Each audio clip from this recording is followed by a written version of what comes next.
Welcome to Pencils and Lipstick. This is a podcast for indie authors. I'm Kat Caldwell, novelist, short story writer, and book coach. Here on Pencils and Lipstick, we're obsessed with all things story, and it is my goal to bring you the writing tips that you need to make your novel come to life. Hello, everyone. Welcome to Pencils and Lipstick. This is episode 264, and I'm Kat Caldwell, your hostess for today.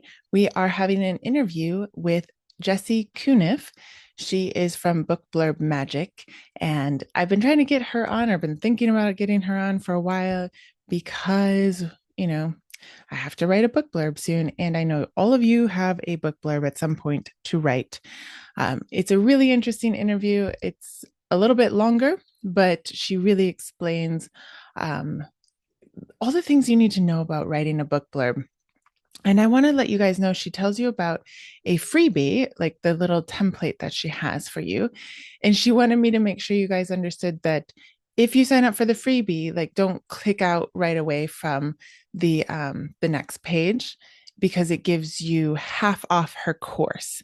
Now, I bought her course, and because I have a couple clients who have to write a blurb, and they're nonfiction, but still, we gotta figure it out. And that book blurb writing is not my strong suit, so I need to get that a little bit better, right? Plus, I have my own blurbs to write. So I bought her course. I got the little discount. I think it's totally worth it, honestly. She talks about different ways of looking at the blurb than I have ever thought about. Starting with looking at like the sales point of the blurbs that you like, that have sort of worked for you, which was an interesting way to start, right? And she has a couple different ways of helping you find your right blurb. So I'm going to read to you guys the first draft of the blurb that I have in just a minute. If you guys are new to the podcast, if you could subscribe, that would be very helpful. If you could review, that would be really helpful. I think we have some really old reviews. We need new reviews. If you want to see me and my guests, you can listen and watch on YouTube at Pencils and Lipstick on YouTube. You can follow me on Instagram. Now I only have one Instagram. I know I keep going back and forth, but it's at author_Kat Caldwell.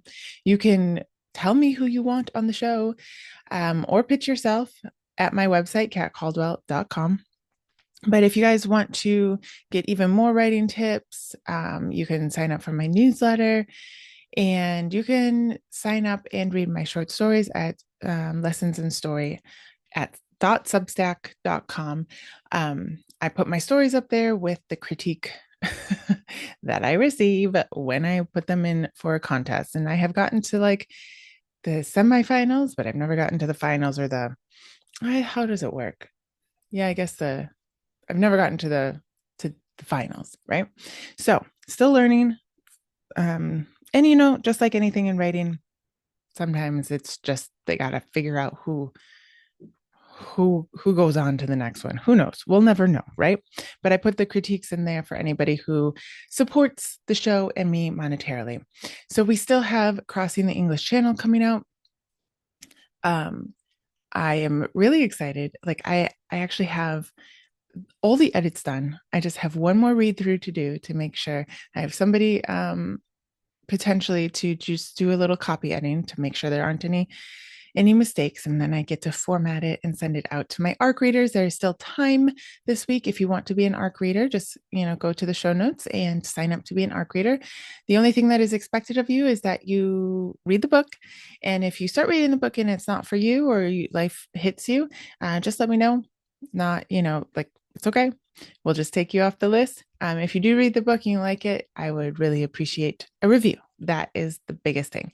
And those who remember to read it and review it will get a paper book, a paperback copy of it when those come out in about June-ish.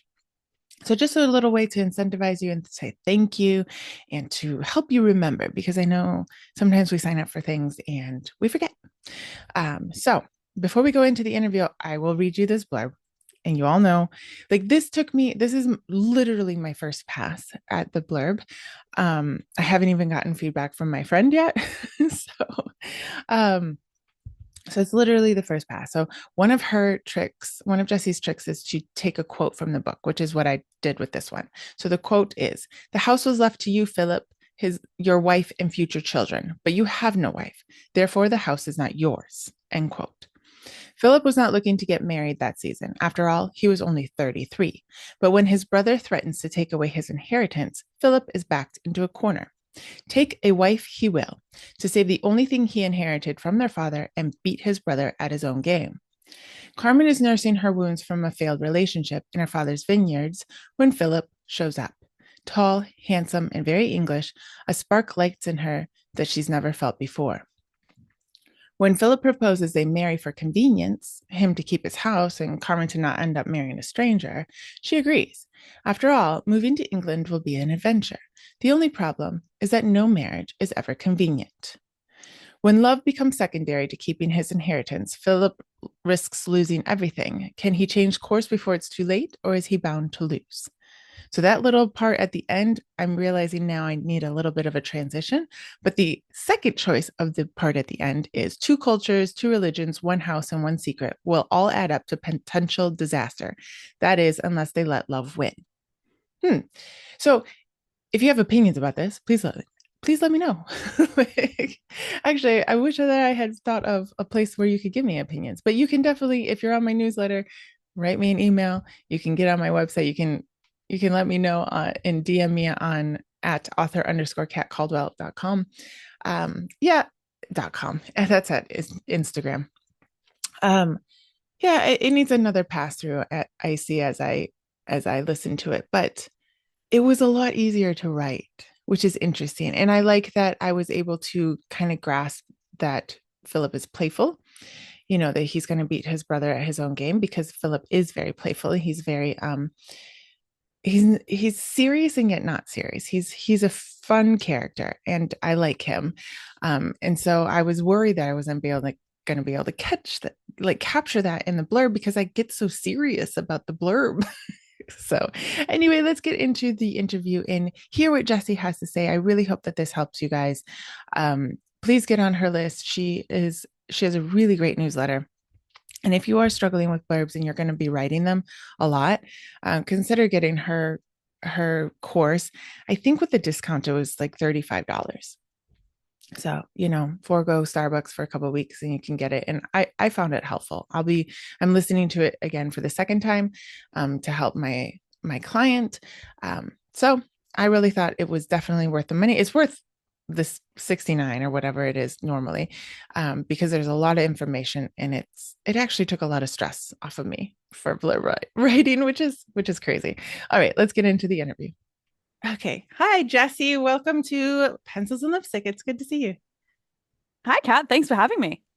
I've been really wanting to talk to you, actually. I think you know Lewis, George Sad. Yes. And he was like, you have to get her on the show. So here you are. Love Lewis. He's very cool. Yes, he is really cool. And I think you're the first one I've had on to talk specifically about book blurbs. So they are like a little bit of a niche topic. Yes, but they're like they're the thing we need and the thing we hate as writers. So we're going to get into all of that. But before we do, would you tell us a little bit about yourself? Yeah. So I live in Sydney, Australia, and up until about 4 years ago, I was actually a music teacher. That's kind of what I did from age like 17 right through. So I'm very passionate about education and I couldn't imagine not teaching, which I think is why teaching is such a big part of what I do at Book Blurb Magic, because I couldn't not teach. But during that whole time as well, I was also a music critic for the Sydney Morning Herald and The Age here in Australia. And what that meant was that I was writing about whole albums of music in 200 words or less, which is about the same length as a book blurb. Yeah. Which, I mean, if you went back and told 21-year-old Jessie she'd be writing book blurbs, 10 years later, I don't think she'd be very confused. Like, but what is that? It was actually, it was actually the best kind of training. And the thing with music reviews also is that I was trying to kind of translate the album Yeah. to someone who's reading it, like so they can go, what does this album feel like? What does it sound like? What am Yeah. I going to get from this experience? Which are all things that book blurbs do as well for like and a music review its job is not to sell the album necessarily. Like it's Right. supposed to provide, you know, an objective view and your star rating and all the rest of it. But it was just such good training for writing short form, and I kind of fell in love with it. And from there, I had a bunch of other reviewing gigs as well. And some of the word counts were even shorter. Like my Oh favorite one was gosh. when I had to write album reviews that were 75 words long Oh my gosh. for like a yeah, for like a four-wheel driving magazine. So like they weren't an arts magazine, but they were basically like, give us great music while we do our off-road driving.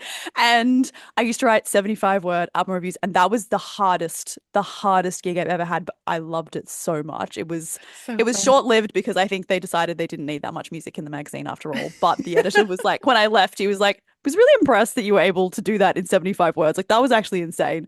And I was like, yeah, I know, but it sort of got me really addicted to like how much can I say in as few Hmm. words as possible. And Right. that is, I think, probably a really painful task for most people, but I just like fell in love with it. Yeah. It's like a puzzle, and you've got to sort of see how you can fit all the pieces in without, you know, blowing your word count That's out. so And I mean, funny. That's a different way to newspapers are look at very it. strict. Right. Yes, yeah. I like newspapers are very strict about word count, so I had to Hmm. count my hyphenated words. You actually cannot go over even one word. They want it like to the letter because we're talking about centimeters here. And yeah, it was just like great training, I suppose, for being really strict about a word count. And then Okay. in 2020, I had a little less teaching work than I usually did, and I thought I would write book blurbs for two reasons. One was that my now husband had self-published a few books and I'd seen him go through the process and I saw that the blurb was something, you know, he had to do. And the second reason was that I thought it would just be easy. I was like, these are just short pieces of writing. I don't want to get bogged down writing, I don't know, press releases or ghost writing for people. I don't want to do long projects. I want to write something really short. And I genuinely had no idea what I was walking into because I thought that authors would be like, excuse me, I've written a whole book. I don't need you to write the two paragraphs on the back of the book. Go away. And it turned out that people were crying out for it. And then Right. I was hearing things like, "Oh, you're the fifth blurb writer I've worked with, and you finally gotten it right for me." Like it's Oh been so hard no. to get anyone to like understand my book. Yeah, like these writers were just yeah crying out for help, and I was like, "Oh my goodness, this is something that people find really hard." Which I Yeah. suppose hadn't occurred to me because I think writing a whole Because you've book's had really hard. I've never training. written a whole Yeah. book. Yeah. Right. But the short Fair form enough. to me was something that I was used to. And then I went, oh, yeah, this is hard for people. And now, I mean, the more I did it, the more it made perfect sense. You're so Right. close to your book. Right. You worked on it for, you know, usually minimum a year, right? Unless you're Yes. unless you're a really smart Unless you're one. a So crazy person. yeah. So it's, you know, you're really close to the story. It feels like it fills your head. It's huge, and then you're asked to squish it into these few paragraphs on Right. the back cover. And also, by the way, it's sales copy, so you should know something about marketing to sell your book. Yep. And people just lose it and freak out, completely understandably. So yeah, like that's the long story. The short story is I fell into it by accident, but there were all these little stepping stones along the Yeah. way that in hindsight make perfect Makes sense. Like sense. of course I Yeah. ended up here. Of course I ended up here. But yeah, that's how I ended up here because I thought that writing blurbs would be easy. And I mean, For you, it maybe is they actually are, still right? well, like yes and no. There are definitely some very challenging blurbs, and I think for me, Okay. it's more that it's my happy place. It's not necessarily that it's easy. I guess Right. Yeah. it's That, yeah. easy in the sense that I love it, and I'm quite happy to sit there Yeah. and puzzle Yeah. over it and figure it out. It doesn't make me want to tear my hair out. There you Mostly, go. I've Yeah, had a that makes couple. I've sense. had a couple. You always have to have a challenge, right? Otherwise, life would just be too easy, right? So you have to have Yeah, those books that are 100%, challenging. So a 100%. how do you even approach book blurb writing if you haven't you're not reading every single book? Mm. So how does it work when somebody comes to you and says, I need help? Well, what I want to do is make sure that I don't end up with the same problem as the author being too bogged Mm-hmm. down in the book, right? Because that is tricky. And I do have a couple of courses, and in those courses, I have specific steps for authors to take so they can take that step back. So it's still Okay. possible. I just want to sort of say that up front. It is still possible to take a step back, see your story from the outside, and find the important information. But personally, I find that reading a synopsis from the author is the best way to get inside the book without getting too locked up in all of the details.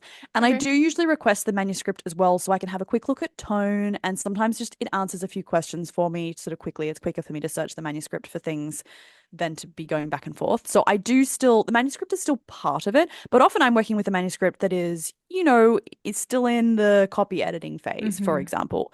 So I usually advise authors to come to me once they're past the developmental edits, once the Okay. plot is set in stone. So it's fine if you still have typos in your manuscript and all the rest of it. But if you're in the middle of major plot restructure, it's not a good time to write the blurb because No. we need those things to be relatively like just done so that yeah, I can actually frame the blurb. Right. Um and so then the other thing about the synopsis as well is I particularly ask for usually like a word vomit synopsis. I don't need the fancy thing that you're going to send, I don't know, with your Okay. I query was going letter to or ask you, whatever like, else. oh It's like no, sit they hear the down. word synopsis and they're going to be No, like, no. no. I hate summarizing things, so I feel the pain of the synopsis. No, it's like you sit down and tell me what your book's about, but make Mm, sure you tell me sort of blow by blow, dot points. It can be messy, it can be a bit rambly. So long as I know all of the spoilers, I kind of can see all the plot arcs and whatever. You don't have to do the hard work for me in terms of necessary. It's like some authors think they have to tell me about the structure of their book and they're like, it's this, 3-act structure and these are the beats. That it's not that it means nothing to me, but it's not as helpful to me as mm, hearing about your book in your own words. okay. And this is because I'm not the target audience for every book, right? So that's Mm, another reason that I don't read the book because I might read your book and just go, well, it didn't do anything for me because I'm just not the target right. audience. That's, Right. That makes sense. our books are not for everybody, and that's Hmm. just the truth. And I don't want that to affect me writing a blurb. I want to be able to sell every single book, Hmm. right? So reading a synopsis allows me to get the crucial information, but also hear about it from someone who, usually we are the target audience for our own books as well. Not Right. always, but Right. often, we're at Usually. least sort of related. We like And it at least usually.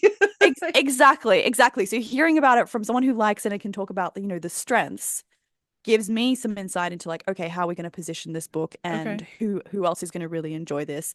And sometimes as luck would have it, I am the target audience, and that just makes it a little bit more fun, I guess. Yeah. But mostly I'm actually looking at it going, okay, what is this book intended to do? What's the message the author really wants to convey?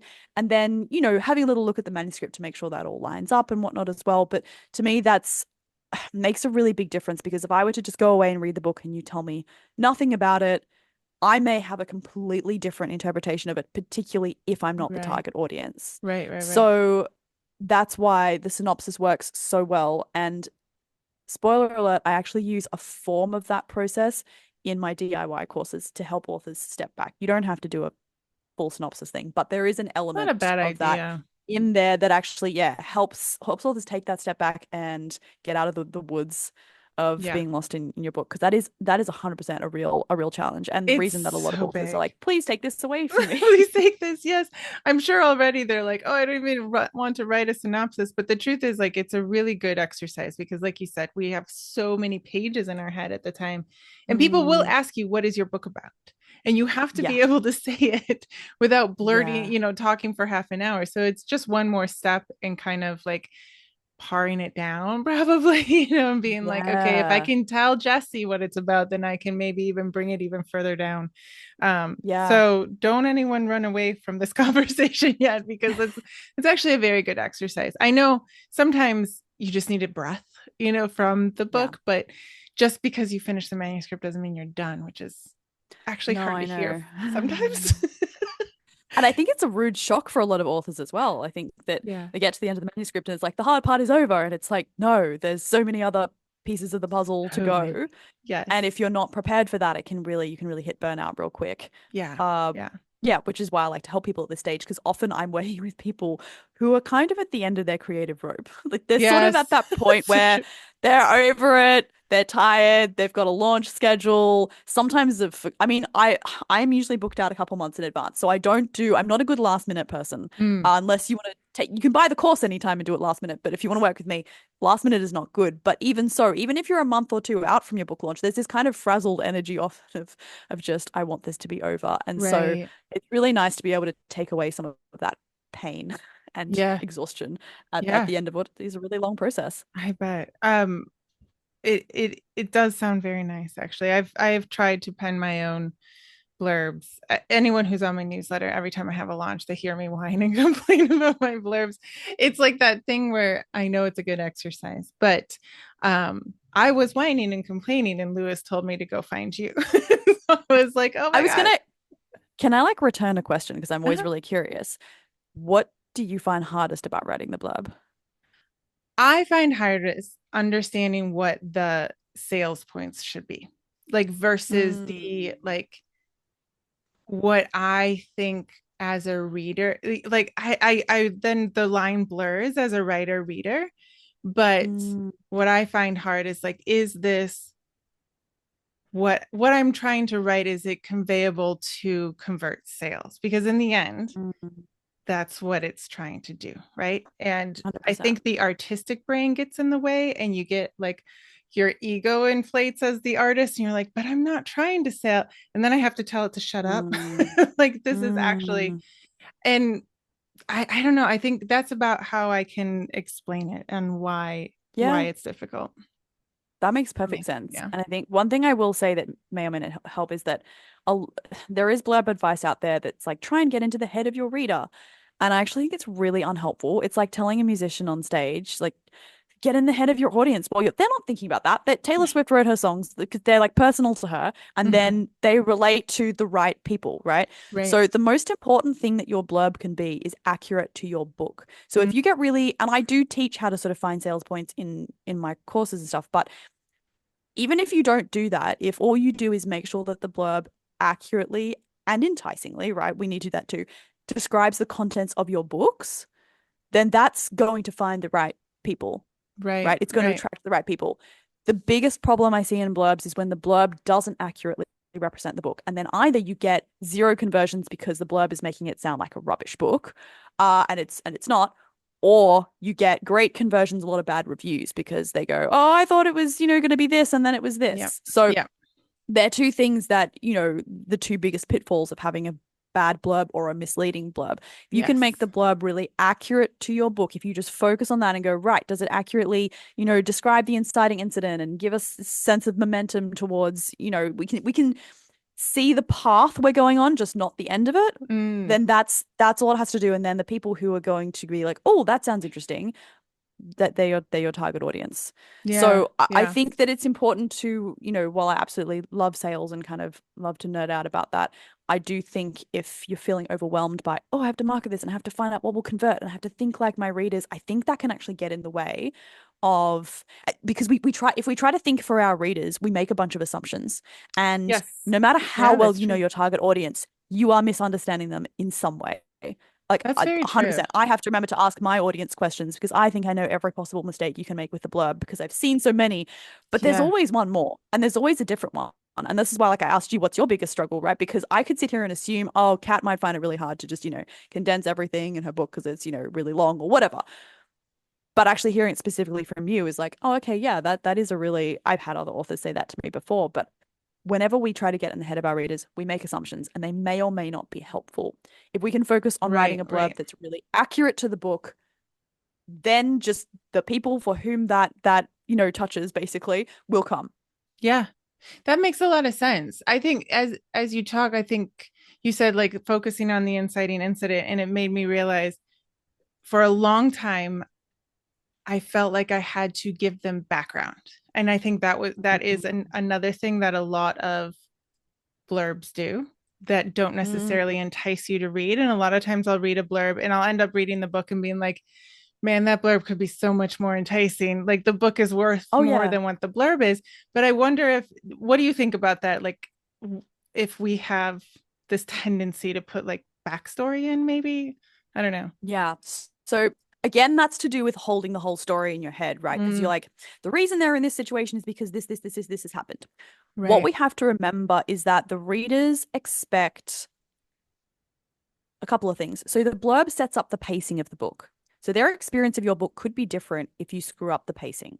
Mm, And this is the thing that I think is so cool about blurbs is they actually do influence the reading experience as well. So if you set it up so that it sounds like your inciting incident is actually the climax of the book, for example, I've seen that happen in blurbs. they're going to be so confused. They sort of read the book and they're like, oh, wait, this is actually the inciting incident. Now I have no idea what's happening down the track. This is not the book that I thought it was, Right, right? So right, those right. kinds of things can happen if we mess up our structure and our pacing. And they're two of the biggest problems that I kind of end up fixing with blurbs. But the other expectation that readers have is that everything in the blurb is on page action. So Interesting. I, for example, have read a blurb that made it sound like the story starts when the kid is 6 and it goes all the way through their life because he gives all this, when so and so was 6, this happened, this happened, this happened, and then this happens, and blah blah blah.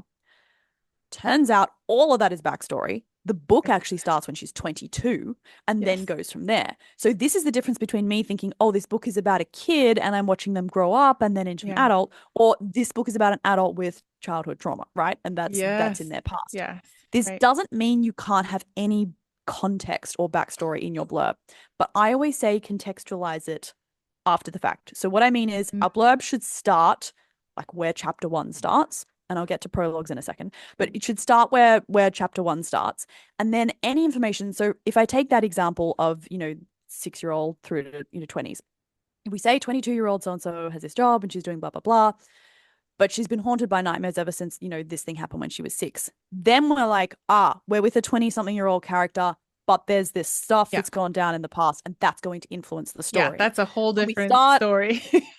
yeah, so when we start at chapter 1 and contextualize after the fact, then we understand, okay, there's a bit of backstory. If we start with all of the backstory, then the reader's just going to assume that's on page. We're going to be with them through all of that. We're going to read all of that. It's Right. just one of these funny little quirks of blurbs. Like we just assume that the blurb is telling us exactly what's happening on page in the book, which is not an unrealistic, assumption to It's make, not right? really. Like but it's one that can get a little bit overlooked. And I think this is where authors are sometimes at a slight disadvantage because that backstory is so much more important to you, the person who created it, than it is to someone like me who goes, oh, yeah, that's backstory. Like, we'll just contextualize as needed. You're emotionally connected to that backstory Right. because that's what makes your That character probably richer. And started the you, story, probably like, exactly, yeah. exactly. So it's really important. So you have to kind of let go of that a little bit, focus on where the character is now.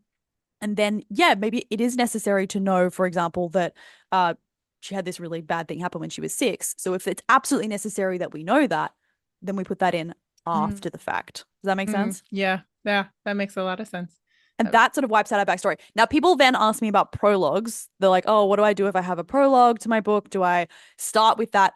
I still like to start at chapter 1, but what you might do is actually slip a bit of the prologue information in again after the fact. So we know sort of where chapter 1 started, and then you might mention, ever since the war 100 years ago, or so and so was Right. sacrificed, or whatever it is, right? So you might just slip a little mention of it in there, and they get the full juice, the full details when they read the prologue. Then no one's gonna be annoyed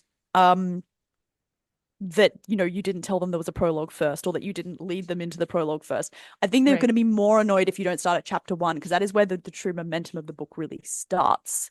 A That's true. prologue is that Yes. little, I feel like my brain almost isn't fully switched on in prologues. I always read prologues. P.S. I know there's a whole controversy about people not reading prologues. I Let's talk. always We'll read go them. back and But forth on that. yeah, but like there's this feeling of, okay, but the book hasn't started yet. Like, this is important, but I'm just Right. easing It's in. usually So background. Yeah. exactly. So chapter 1 is where you need to start your Okay. blurb. Otherwise, you will skew your reader's perceptions of the pacing That of the makes book, so and much that sense. can Yeah. make things weird. That can make things weird and wonderful. Do you think the other issue that authors have is the tone? Somehow I find it odd that we can write a whole book understanding our voice and then we get to the blurb and we like use a completely different tone on the Yeah. blurb. I don't know what that is. Yeah. I blame the artist brain where we're like, I have to make this thing and tell everyone Mm. about it. And then we like there are so many books that I'll read like and it will feel very literary somehow. And then you get it and you're like, this is a fun book. I don't know why Yeah. there's this Yeah. disconnect. I think there's, because I have had people say, oh, how much is my author voice in the blurb, right? Do I write the Mm-hmm. blurb in my author voice? And I think the answer is no, because blurb, you have your own blurb voice. There is such a thing, I think, as blurb voice, because blurbs are, you know, to an extent, generic is not the right word, but they are this other. Well, We they're have this kind of like a expectation for the kind of copywriting voice, voice. right? Like a, I Yeah, guess. yeah, like you have a slightly different tone in a blurb. Hmm. However, it is really important to match tone with the book. So instead of just writing as yourself or as if it sounds like it's been pulled out of the manuscript, you are still writing, I guess it's maybe slightly more formal, I suppose is kind of the words I'm trying to think, because you have this set structure that you're trying Okay. to fit into, right? Okay. Um, but it's very important that the vocabulary matches. Okay. So as you said, like if that blurb sounds really literary, it's using words that are not in the manuscript. Like Right. it's Right. 100% using a vocab that is not in the manuscript. So that's super important with, YA or middle grade books. You're using a vocab that matches the book because you don't want the blurb to sound like it's, new adult and Right. the book Right. itself is middle grade, right? So it is really important to match vocab. I suppose for me, that then fixes the tone issue. Okay. Because also, if you're using the similar vocab, you're probably also using a similar sense of humor. So often, humor is something that's missing from blurbs if it's a humorous book. So I've seen like humorous books that are very serious, like Yes. blurbs. Yes. And that's something that I'm like, well, why would you do that when there's actually a great sense of humor in the book? So that's something that we need to be mindful of. If you Okay. have a snarky sense of humor, if you make a lot of puns or whatever, you want to slip that into the blurb somewhere because it's like, hey, there's Okay. there's more where that came from, right? Right. Right. Right. Um, and similarly, if your book is really serious, make sure the blurb is really serious. Don't be Right. putting lighthearted jokes in there. Otherwise, again, we're going to be misled. And a lot of that for me comes down to vocab. If you can focus on that ahead of worrying about tone, I think it'll guide you more clearly.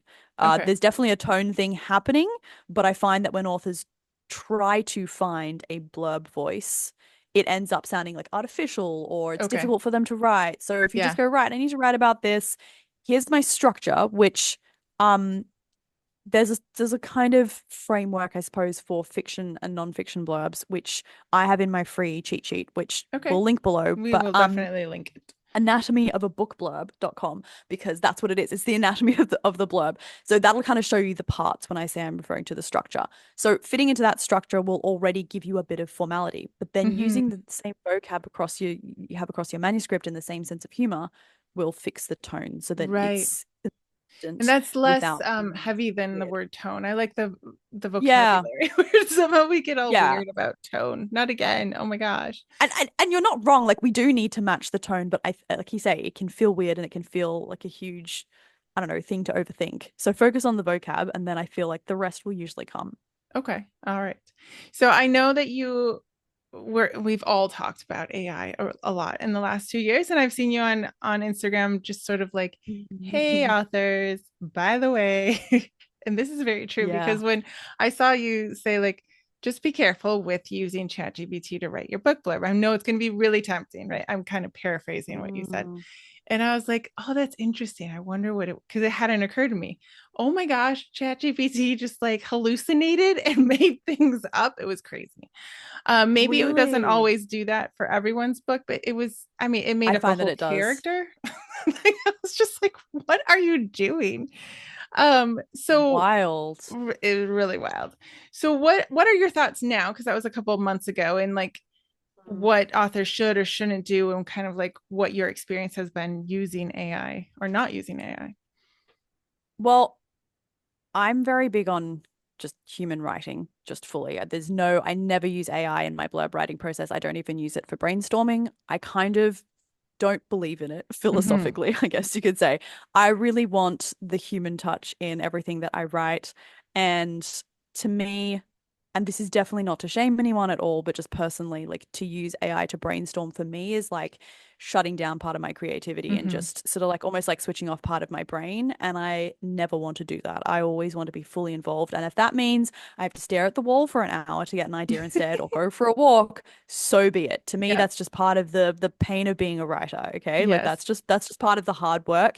And I find that I absolutely have experimented with ChatGPT and I've experimented with it for brainstorming, and it's never come up with anything that is anywhere near as good as what either myself or my clients have come up with. It's Mm-hmm. always, to me, there's just something slightly generic about it. I know, however, that the AI experts of the world will be like, well, you just don't know the right prompts. You got to give it the right prompts. And like that's probably something to do with, ChatGPT hallucinating and adding a new character. That's probably partly the fault of whatever prompt you gave it, as I understand it, right? If you give it the right prompts, it won't do that kind of thing. Yeah, but that like they'll sell you courses on how to write a prompt. Like Well, it just seems exactly. like There's it that seems like too. a waste of There's time to that too. like by this time I could have written the blurb. Like, And this is that's my this is the other opinion. thing I think. I'm like, by the time you become, why would you become an expert in prompts, which frankly, I don't know, is far less creative than the creative work, which I think is going to become higher in demand as Yep. AI, becomes, it's already become, so just ubiquitous. So to me, it's like this is not energy. I don't want to invest my energy towards this direction because Hmm. I do not see it as a worthwhile investment. The other huge issue I have with AI is the whole copyright quagmire Yes, we just of had like whatever, Meta like steal everything. exactly, Yeah, exactly. And that's just so like shocking, but also I was just not. not surprised. Do you know what I mean? It was Yes, just one of these yes. things where I was like, that's terrible. And then went, am I actually shocked? So there's all of that. Plus, there are so many terrible book blurbs out there. If that is what ChatGPT is learning from, do you want, like, I call it bad blurb compost? Like, is that what you want on the back cover of your book? That's such a Is just good like point. the That's compost probably what it of a was whole lot doing to of really mine. trash. Well, It's just probably. The other well, I thing was I also told find, that it can't actually read that long of a manuscript. oh, So interesting. I So talked to it guesses. somebody. So I think it's like kind of Yeah. something and then it's guessing. So you'd still maybe, and I haven't tried this, but you would probably still have to write a synopsis and then have it Yeah. write a I'd say it'd blurb, but probably then work you have a good okay from a point. It's synopsis. reading like all these bad blurbs. Yes. And the thing that, so I've used ChatGPT a few times, and again, like I don't claim to be a prompt expert. I'm just kind of seeing what the basics can do. It makes all the same mistakes as novice blurb writers. And I've actually used it as teaching Which points kind of in my shows that it's emails. just using everything, And it all of borrows Amazon's heavily, blurb. yeah, it borrows heavily from movie trailer speak as well, which is really not okay. Oh. It's not, it's very much in a world where this happens, blah, blah, blah, blah. And I'm just like, I never want to see the phrase in a world where ever again. Yes, It's it just, it's repeats so stuff like that. overused. Yes. Yeah, it's so overused that like readers are switching off. They're just like, oh, I know what this is. So it makes a whole lot of those errors. What was the other thing I was going to say about it? So one way AI can be useful, and I use this hesitantly, but a student of mine who done my book blurb magic course and was like, oh, I just felt like I couldn't, you know, I didn't know what to cut out of my blurb. So he had a blurb draft that was maybe like, I don't know, 300 words long. And these days we're aiming for like 150 to 180 words. They're getting shorter and shorter. Okay. So he put it into ChatGPT and then asked it to shorten the blurb for him. And he didn't agree with all of the changes that it made, but it was a helpful starting point to go, oh, okay, maybe I can throw this out. Maybe I can throw this out. And it was by no means the finished product. And I think that's another important thing to remember with AI is it's never the finished product, right? You can't Yeah. just magically bloop and it's all done. Um, but it was a kind of cool learning tool for him. So he had done all of the hard work. He'd been through my course. He was using his, creative brain to come up with the initial blurb draft. So the concept was all human generated. Um, but it was just kind of some of the finessing of like, okay, give me ideas as to how I can cut this down, Mm. which is what I do on my one-to-one blurb audits. Like we sit there on a call and I do that like for you. So, if you Right, want the right. human version, we can do that. But, for those who are going the DIY route, I think it's not a bad idea. Like to just if you're having trouble cutting things down, that could be okay. Again, copyright, I think we have to be careful of all that kind of thing. But I think in terms of if you're still sort of learning, going, oh, could you make this better? I have seen AI book description improvers on the internet, and I find the results have not been Hmm. like I don't think that they have been an improvement personally. However, some of the suggestions they might make might just trigger an idea and go, oh, okay, well, I don't like it as a whole, but it changed that paragraph to this, and maybe I could switch this around. So I think in terms of feedback, if you can't afford the one-to-one help, or you just, you want an outside opinion and none of your friends know anything about blurbs, like I think it could be Right, useful that way as like assistive AI, right? Like I right, actually right. don't have a huge problem with assistive AI. I think that's probably what I'm getting at. Just But keeping in in terms of mind. generating it, Yeah. yeah, in terms of generating, like that's just a whole minefield. Plus, I just haven't seen anything that's impressed me. And my Yeah. thing is, I regularly am on sites like Amazon looking at all book blurbs for research. There are just so many terrible ones. I'm like, I don't want that anywhere. Yeah. I don't Yeah. want a contaminated blurb. Right, right. And I mean, just in terms of time, effort, money, like if you want the AI to not, like every AI costs money if you don't want it hooked up, Yeah. anywhere. And even then, like, I don't believe that it's not hooked up to something. So, like, Yeah. there's Well, that. Meta Right. kind of proved Like, that, but didn't they they? claim that it's better, right? If you just pay Mm, whatever. So we're hmm already paying something. Then you have mm. to you still need to know the anatomy of a book blurb. You need to know how to decide if it's good enough or not. Like Yes, there's still some 100%. learning because, like you said, it's just going to spit something out. And you go, like, well, I don't know. It used Yeah. different words than mine. So maybe it's better. Yeah. But in the Yeah. end, how do you know if you don't really understand the blurbs in the first place? Yeah, So and that's one of my favorite things to teach authors. I actually have students coming back to me sometimes like, "Oh, I was in a Facebook group and someone was asking for help with their blurb, and I was able to help them because they that's great. actually knew what to look for." And that Yeah. makes me so excited. And that's spot on, like what you were saying. You need to know what's working. You need to know Right. what to look for. The AI can't do that for you. Right. So what would be the difference of taking your course? Let's just talk about book blurb magic and like reading 100 book blurbs. Like what do you teach in book blurb magic that like helps people contextualize it and actually write, even if it's 300 words, we can always get it down to Yeah. 200, right? Like Yeah, yeah, 300 is yeah. better than nothing. I think the main difference, I mean, it's important to say, I'm a self-taught blurb writer. So my way of learning was reading a whole bunch of blurbs, looking at what I thought worked, and then experimenting. And I mean, I've written is it 400 blurbs now? I've kind of lost count. Wow. So like there's been a lot of learning. Like my first blurb was not the standard that my blurbs are at now.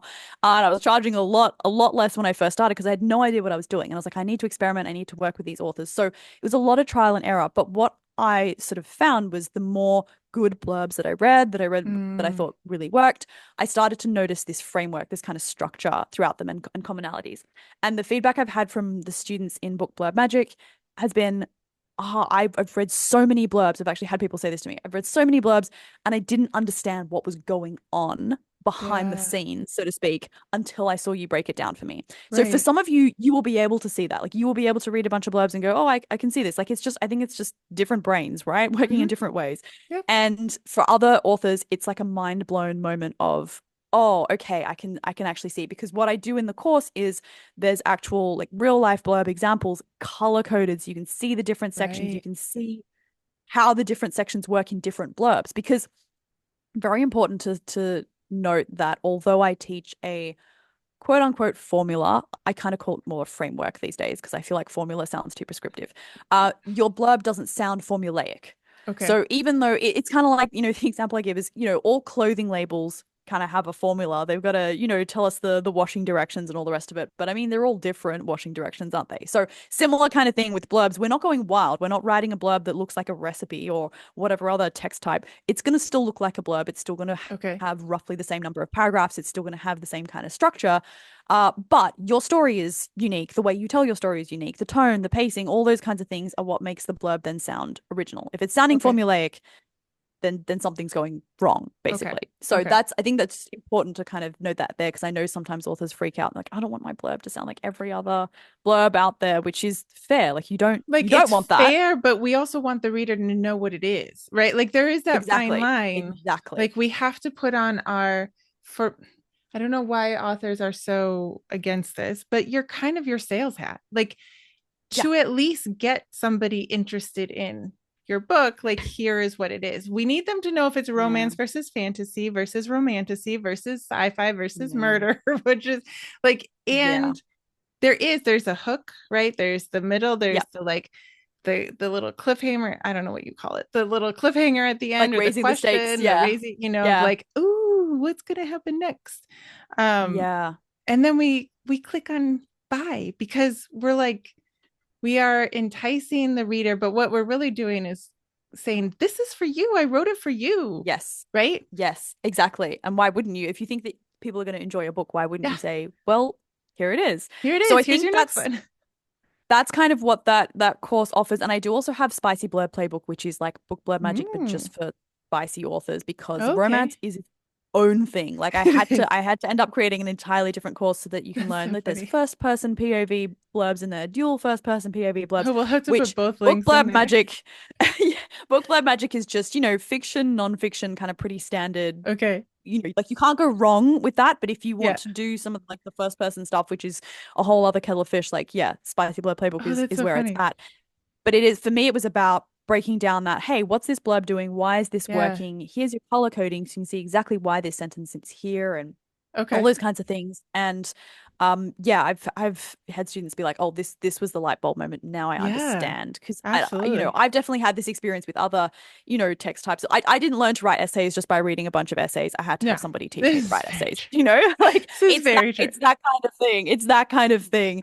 So Yes. that's yeah, that's the main thing, I think, is that light bulb, oh, there's the framework. Yes. As in, I mean, you can go out and read a bunch of blurbs, but I think sometimes I need people to explain it to me, and whatever your learning type is. But you also have like one-on-one. So you have a blurb audit. So I guess that's for someone who has written a blurb and they're wondering if that's why they're not selling the book. Yes. Okay. Yeah, and they're so fun. I only do 9 a month, so they do tend to book out like a month or two ahead of Okay. time.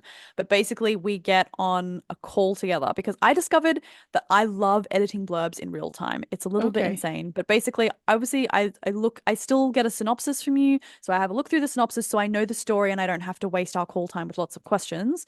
And then obviously the blurb, and then we rewrite it together as needed. Sometimes Fun. it's a restructure, sometimes it's just a few phrases, sometimes we need to think up a whole new hook. That's a great learning Um, experience too for the author. I've gotten really good feedback about, yeah, authors being Yeah. like, oh, seeing you do it has made me go, this is how and I Right. actually have authors who kind of like graduate from the blurb audit. They do like several with me and then they're like, I feel confident writing my blurb on my own now, which makes, That's again, like I say, wonderful. long time teacher here. This Your makes me teacher heart is like, ooh. uh, and basically, yeah, I love working that sort of fast-paced thing. I think my record is we were done in 20 minutes, Oh, like wow. pretty much like full rewrite. And the author was like, I love this. I'm putting it on Amazon now. Other times we work for the full hour. So it's kind of whatever happens, you have up to an hour and then 2 weeks post-call support. So basically, after the Okay. call, we have a shared Google Doc. If you go away and sleep on it, I have authors who send it to their beta readers and we just sort of, because obviously we've worked on it intensively and sometimes Yeah. there are things that even I miss, right? So we just give it that cool off period and then you can jump into the doc and be like, actually, I'm not sure about this word, or my beta readers were confused about this, and we just Hmm. do those final tweaks. They're usually really minimal, because all the bulk of it is done on the call. Right. I love that service. It's so fun. And then of course there's custom blurb service, which I will fully do it for you. So we don't get on Okay. a call. You just get to send me the synopsis, send me the manuscript, and I make it go away. Like I just the blurb pops into your inbox, and then that also has unlimited revisions. So we just work in tracked changes together, Okay. to any kind of tweaks that need to happen until it's fully done. That service is currently closed, but if you go to the custom blurb service page on my website, it will take you to the waiting list, and I'm opening spots up again next month. So if you're on the waiting list, you'll Okay. hear about it first. Yeah, it does book out super fast. I also have a romance blurb writer on deck with me as well, Erin Thompson, who is a published author in her own right. So she's also helping me out with the romance blurb load because there's a lot of you There's a romance lot. authors. There's a lot of you. And yeah, Erin's fantastic. And so yeah, she's also helping me out so you can work with Erin as well if my wait list is a bit too long. So when you get on the wait list, how do you have to have your date kind of already in your head?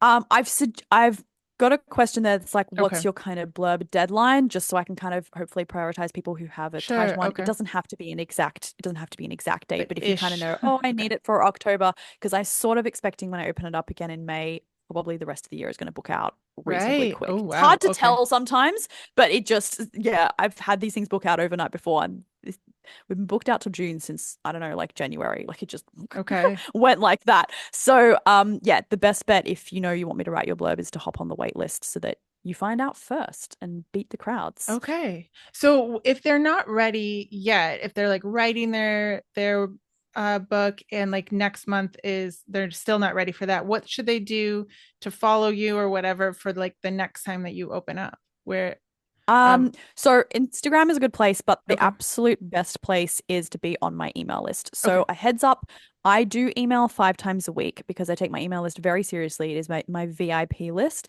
and I actually send out a lot of free like blurb tips. Like this is not, I don't send Nice. out like little marketing emails of, oh, check out this or this. Like it's literally very specific blurb advice. And then obviously Which I is will let you nice in the know in there, meantime. like, Like, yes, I actually have some of my like most devoted followers have like just printed out my emails and they like I refer to them like this is my like yeah. Oh, blurb that sounds Bible. So amazing. it is very, I know that not everyone wants an email every day about blurbs, but you can unsubscribe at any time, obviously. But it is something I take very seriously and there's a lot of value in there. I consider my email list my VIPs. So once you go and download my freebie, if you go to the Anatomy of a Book Blurb link, Okay. you'll be on my email list. Like that's it. That's all you have to do. Okay. Um, that's the absolute best way because I let my email list know about everything first. First. You can Okay. follow along on Instagram or Threads, like, but I always let my email list know first. Right. Just to, Just because yeah, they're it's your an favorites. exclusive little club. Yeah. Yeah, pretty much. Yeah. That's amazing. So you have so many things that you're offering, which is just amazing. I think that just as I talk to editors on the podcast, I think blurb writing is it's so important. It's such a crucial part of getting the book into the right reader's hands. So I'm really grateful that you're on here and like telling us about it and telling us about your services because it doesn't have to be horrible. Like, right? Like we don't have to No, hate this. no. And it's funny, I think one of my most viral threads was just me talking about the fact that, like, hi, I'm a professional blurb writer. And everyone was like, what? What?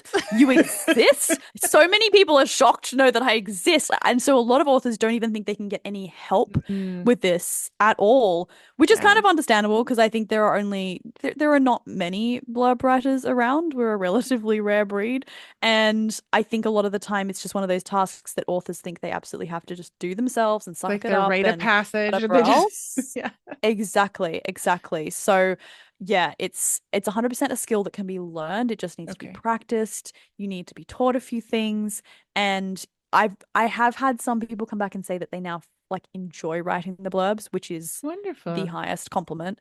So they can actually, if you're sitting here like, no, that couldn't be me, it might be you. You It could don't be know because someday. once you learn, I think the satisfaction as Mm, well of being able to, because the thing with the blurb is it's your story's first impression on the reader, right? yes. Your cover is the first like visual impression, but then the blurb is the first and the first chapter maybe as well, both the kind of first story impression. And I think I've spoken with authors who've had a blurb that they've hated for ages, and it's so demoralizing to them, Mm-hmm. understandably so, to put the book out in the world and have a blurb that sometimes is written by a publisher, sometimes was written by themselves, sometimes was written, by a friend or Yeah, whatever, and that they they have just that don't feel feeling. great about. Yep, yep, Yeah. yep. And it's really just ick, and you feel like your book is going out into the world with like just It's not doing not it well dressed. justice.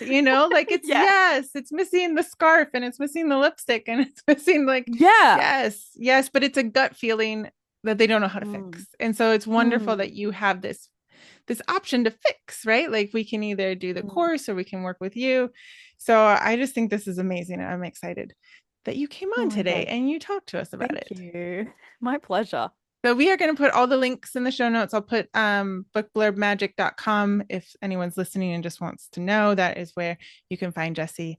But we'll put definitely the link to your newsletter below and to the courses and to working one-on-one, just making it easy for you all to go get your blurbs fixed or written. Yeah, let's get them done. Yes. Thank you, Jessie. My pleasure.